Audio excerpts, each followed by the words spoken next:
Hi, I'm Paul Stathis from TRC. Welcome to our Heat Pump Boss series. Level up your heat pump installs. We've got the tools, tips, and how-tos that will help make you an expert heat pump installer. Today, we're going to focus on heat pump system sizing from the Manual J. Let's dive right in. Now that you have the knowledge to complete an accurate Manual J from video 6 of this series, let's find a system that meets the load. It might seem like choosing a larger system would be the safer choice, but oversized HVAC systems come with their own set of problems.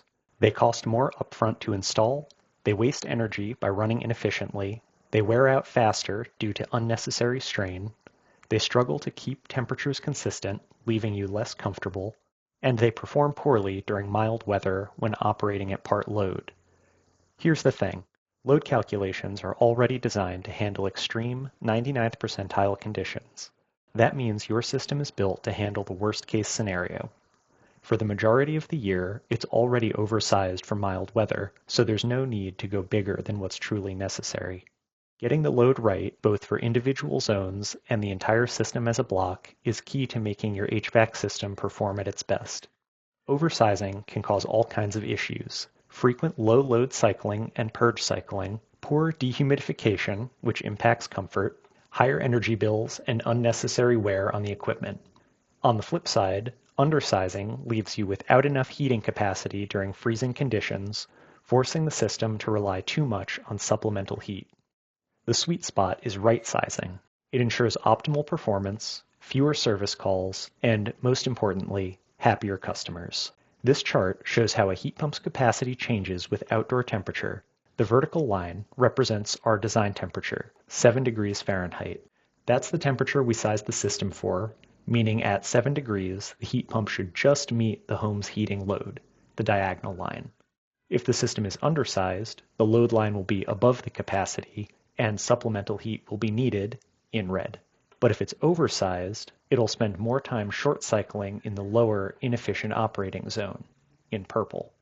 The goal is to size the system so it runs in its modulating zone for as much of the heating season as possible, in green. Okay, so we know we need to hit the sweet spot. How do we do that? Showing all this on a plot of outdoor temperature versus heating load/capacity can be helpful, but in essence, we need to match capacity to the load. So, let's break this down piece by piece using a system capacity, heating and cooling load, and weather design graph. First, we have the building's load line. We take the design load from Manual J, defined here at the design temperature of 10 degrees Fahrenheit, and draw a straight line to zero load at 60 degrees Fahrenheit. At 60 degrees Fahrenheit, there are enough internal gains to avoid using mechanical heating to keep the house warm. Any point along this line roughly matches how much heat the building is losing, and therefore how much mechanical heating you need to add to keep the home at 70 degrees Fahrenheit at each given outdoor temperature. Of course, there's some variability due to factors like wind and solar gains. Next, let's look at a heat pump's capacity, how much heating the heat pump can efficiently produce at different outdoor temperatures. At the top, you'll see the maximum capacity line, which represents the most heat the system can provide at each outdoor temperature. At the bottom, you'll see the minimum capacity line, which shows the least amount of heat the system can produce when it turns down its production using the inverter-driven compressor before it starts to short cycle. In between is the modulation zone, the happy spot for a heat pump, where it can adjust its capacity to match the load. If the load is above the maximum capacity, the house will cool off and you'll need another heat source. If the load is below the modulation zone, the heat pump will cycle on and off intermittently, operating less efficiently. You'll also see the rated capacity from AHRI, which falls somewhere in the modulation zone.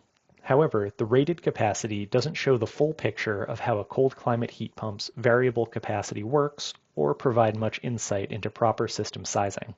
To briefly touch on rated capacity, heating capacity can vary significantly among different nominal 1-ton ductless heat pump models. Even though they're all labeled as 1 ton, their minimum and maximum capacities can differ greatly due to factors such as which refrigerant is used. Oversizing a unit can limit modulation, cause short cycling, and reduce comfort and efficiency, especially in mild weather. Let's get back on track and focus on picking the heat pump. We need to find a heat pump, or a combination of heat pumps, that fits the whole home heating design load. First, we look at the heat pump's capacity at the design temperature and ensure it's just barely over the load. Most clean energy rebates with heat pump offerings recommend sizing the heat pump to meet 100 to 120% of the design load as best practice.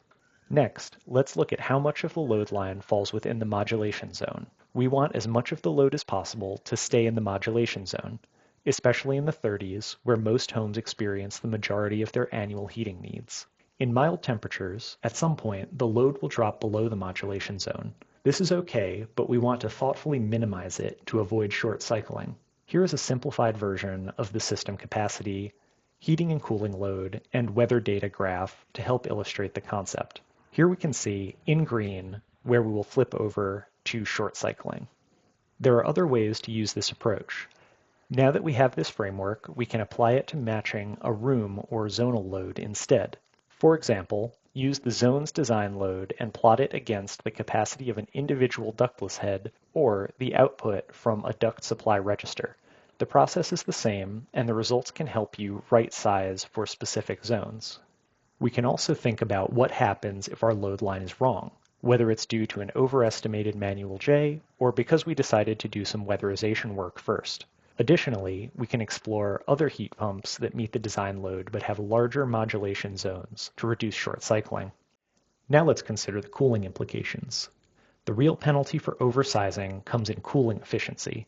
In cold climates, the heating load is much greater than the cooling load, so if you're oversized for heating, you're substantially oversized for cooling. This leads to inefficiency and poor humidity control. All of this work, both heating and cooling considerations, can be calculated using the NEAP Heating Visualization tool. This tool takes real data from NEAP cold climate air source heat pump qualified products and overlays it with your load line for your local climate.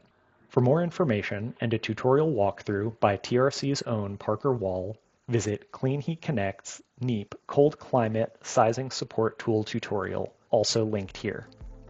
Thanks for diving in with us on heat pump system sizing from the Manual J.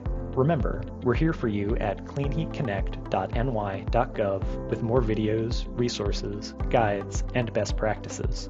Hope to see you in our other sessions as we complete better installations together, one project at a time.